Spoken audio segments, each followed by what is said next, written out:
a better one. There we go. Oh, another good one. Moderate is typically a real soft, wavy tip, and fast is typically a stiffer tip. Mommy got a fish.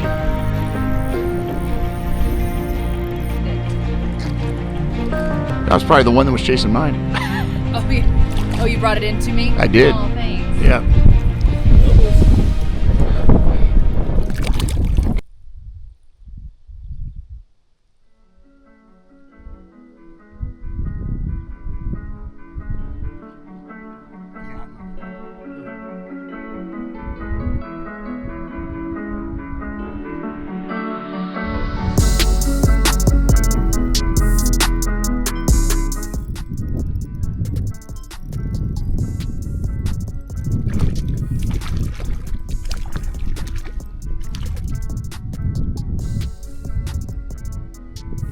Yeah. Yeah, it looks like it from here. Yeah, I got one the other day. I just took a video of him. Yeah. He was literally like teal. Jeez. His whole eye, everything was teal. Oh, wow.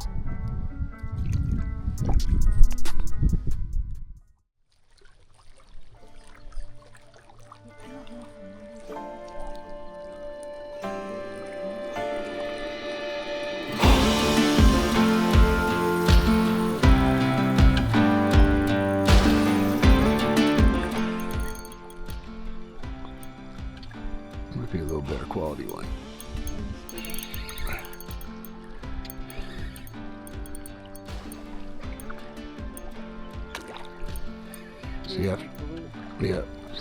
See after that tangle and a quick retie, right back at it. No big deal.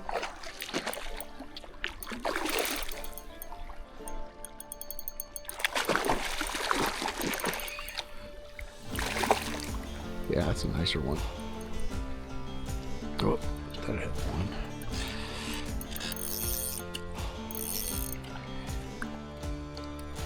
There you go.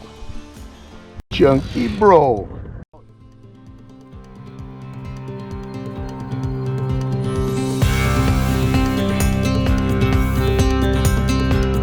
El Diablo. Yeah. So that's like your first for real jig fish. Oh, it's a good one too. Look, here, let some line out. Let a little line out. Sorry, it's all trash. Whoop. Yep. Gonna get me pregnant.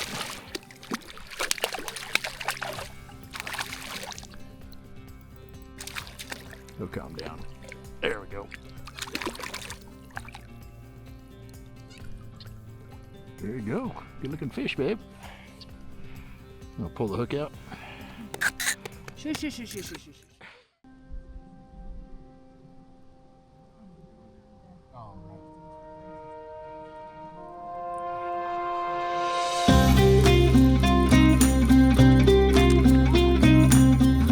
This is a better one. There we go.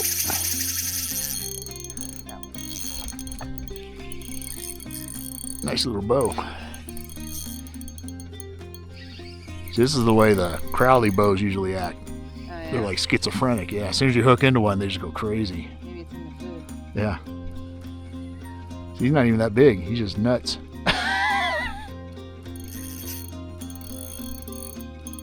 Do they change color like other animals? A little bit, just because of the water conditions. Right. Yeah, like you see how blue they are? Yeah. Yeah, it's just because of the water. Is it the water that turns, or is it like the camouflage thing where the color will evolve? You know, I don't know. I guess it could be because they have to adapt to their environment, you know, so I assume that's part of it. Yeah. This guy's got all his fins. He's probably a holdover from last year. That's why he's a little... Oh, there we go. Perfect. Skilled release. Ladies and gents, I want to take a quick break from the action to show you what's going on out there. And as usual, I'll start with the rods and reels I'm using. This here's the rod I'm using to throw mini jigs. It's a Katana ultralight rod. It's 7'6" in length. It's got a real soft tip, but a stiff backbone, so I call it a moderate fast action rod. For a reel on here, I have a Shimano Vanquish 1000 SSSP. Really nice reel. And for line, I have Sinister Strand Premium Fiber Braid in 4-pound, and I run that up to a fluorocarbon leader of Sinister Strand fluorocarbon in 4-pound. Now this is a very nice setup. It's a very expensive setup, but you can get the job done if you want to throw these ultralight baits like these mini jigs with any 7'6" to 8-foot ultralight spinning rod and any 1000 series reel, and you can at least give it a try. If you're intimidated by the braid, because braid, there's a bit of a learning curve with it. It is tough to manage at times, especially in the wind. You can get wind knots and such. I recommend going with a fluorocarbon line, like either in the 2 to 4 pound class, and at least you'll be able to make some decent casts and get on some fish. The braid ultimately casts better, but the fluorocarbon will get the job done. And you can have a great day throwing these small baits and at least discovering whether you want to do this kind of thing more often without buying a bunch of expensive equipment before you even try it. All right, guys, here's some examples of the soft plastic baits that Golden State Fishing makes that I'm using out there to get on these trout. And there's 2 different types, basically. We have our tube mini jigs, and then our minnows and worms and other things that go on the ball head type jigs, and then we have the tube jig inserts. And I'll go over both of them right now, how to rig them, and the differences between the two. All right, guys, we'll start with the tube jig weights, and they come in 3 sizes, and these are the 3 sizes I will typically use. We have the biggest first is the 1/16 ounce, then it goes down to a 1/32 ounce, and then down to a 1/64 ounce. Now, you'll use all of these different weight configurations in different conditions. Like, for instance, when you're around deeper water or windy conditions, you're going to want to use the 1/16 ounce because it'll give the jig more time to fall in the water column, and you can go very slow without it getting grounded in the mud or the rock or the bottom. The 1/32 ounce is the most commonly used, especially out here in Southern California, because most of our lakes during trout season are very shallow. And this allows you, the 32nd is heavy enough that you can still get a decent cast with it. And when you retrieve it, you can still go slow enough to keep it out of the bottom and getting hung up to present it to more fish. The 1/16, if you're in shallow water, can work, but you have to obviously go much faster on your reel retrieve, and that will only work if the trout are really aggressive that day. Typically, they're going to want the slow retrieve, so we go with the 1/32. Now, this real tiny one, the 1/64, is kind of a specialty weight. I use that for like fishing under a weighted bobber, fishing rivers or creeks that aren't super deep. Or if, say, I was at a lake and I had the wind at my back and the trout wanted a really slow retrieve, I would throw one of these on and work them back that way. Now I'll show you how you rig these weights into these tube jigs, and it's really simple. We'll just pick a 32nd ounce, and there's 2 ways to do it. The first way and most common way is to go in through the skirt side. So we want to put this part of the eye of the hook right in the center of the skirt here and carefully slide it into the tube without tearing it, and then pop it right through the top, and it looks just like that, ready to fish. Now, there's a second way to do it, which is called speed loading. And what speed loading does is it allows you to change your jigs while having your lead still tied to the line, because if the line's on there, you won't have to cut it using this method. So to put them on, this jig already has a hole in it, but we want to start a hole with the hook at the top of the jig. So, but we don't want to go directly in the top, because where our hole is, that's where we want the eye of our hook to pop out, right? So we go in where the hole is, or start our own hole. And once the hook's in, you carefully guide it down so you don't re-puncture the tube, and you get it sticking out of the skirt down there. And then you just carefully push the weight in,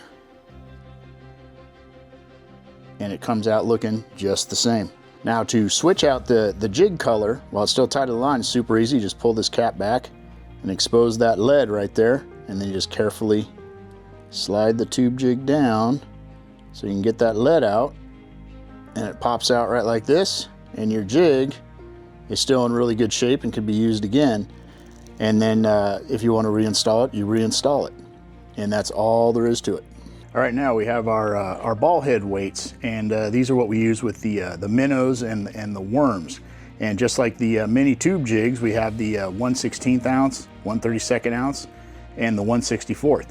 Now we use them in the same conditions as the mini jigs. Just like the heavier one we use in deeper water, shallower water, and then kind of some specialty stuff. The only difference is the design of the bait, but they are fished exactly the same as the mini jigs, so you don't have to worry about it. Now I'll show you how I rig these up, and believe it or not, even though these baits are vastly different looking, it's the same way to rig them up. So we'll take our Spartan minnow, and typically I like to look at the anatomy of the minnow, and I want the hook to come out the back of the minnow, and the back is a straight part with all these little bumps on it. So what I do is grab my ball head, and I start up by what I believe would be the nose of the minnow, and push that hook straight in and guide the minnow so it's going around the hook right there. And then once it's making that turn, I carefully pop that hook through so it's as straight as possible, and snug that ball right up to the nose of that minnow, and it comes out looking just like this.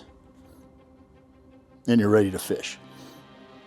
Now I will show you how I do, like, say, one of the Powerball worms, and it's the exact same. So except we just go straight in the middle.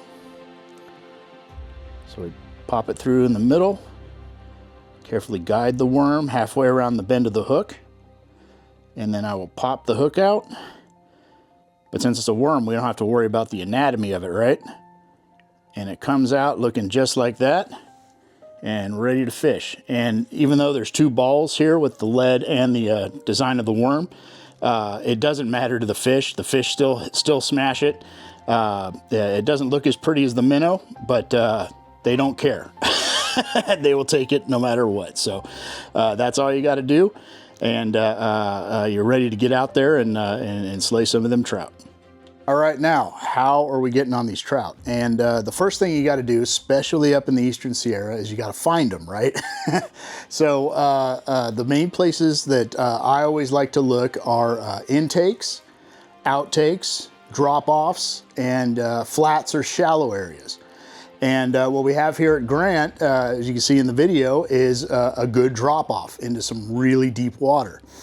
Now, the next problem you're going to have is if the trout are there. Are they on this drop-off? And if so, what section of water are they in? Are they up towards the top? Are they in the middle? Or are they all the way down at the bottom?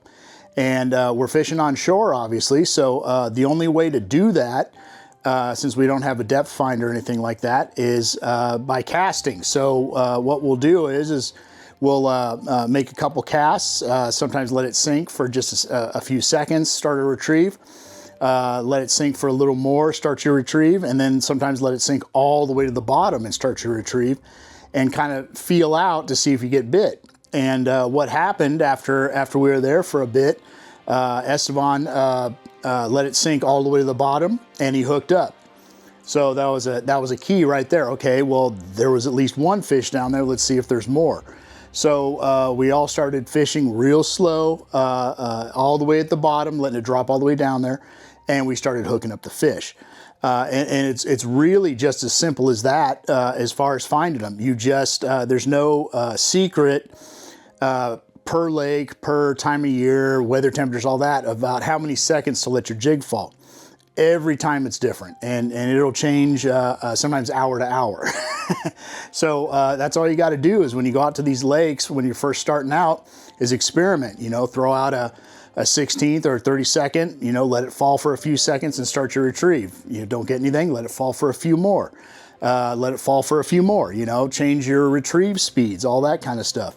And that's really all there is to it. And then as far as the retrieve, the standard retrieve is as slow as you can possibly go and not get your bait stuck in the bottom. and that's it. So just real light bounces and real slow rear cranks. If you start coming in contact with the bottom, raise your rod tip up a little bit or speed up the retrieve.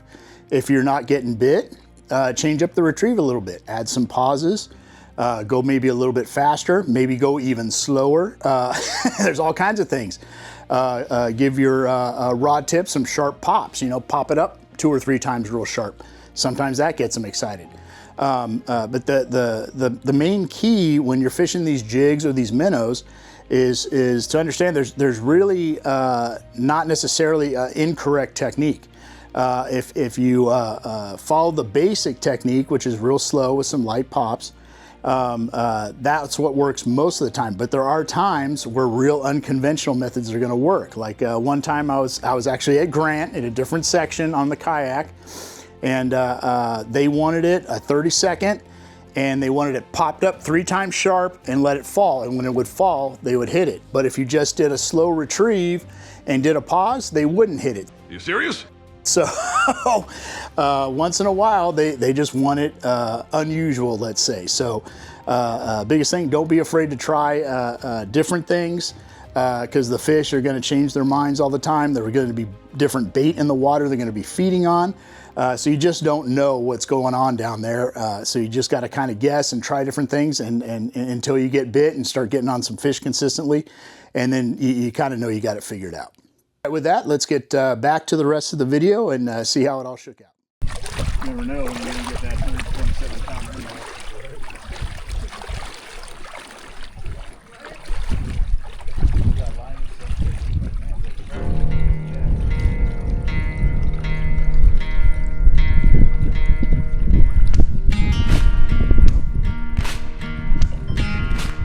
Mommy got a fish. Is it a good one? Oh, he just fired up.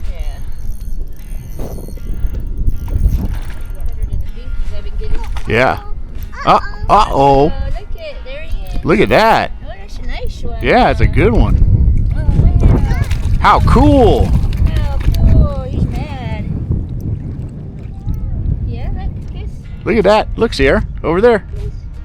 She's not looking. There it is. Look. Wow. That's a good one. Yeah. Here, want it?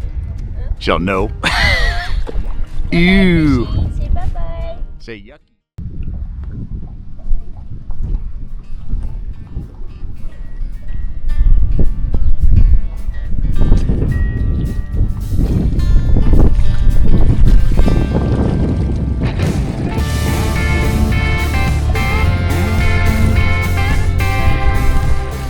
Oh, another good one.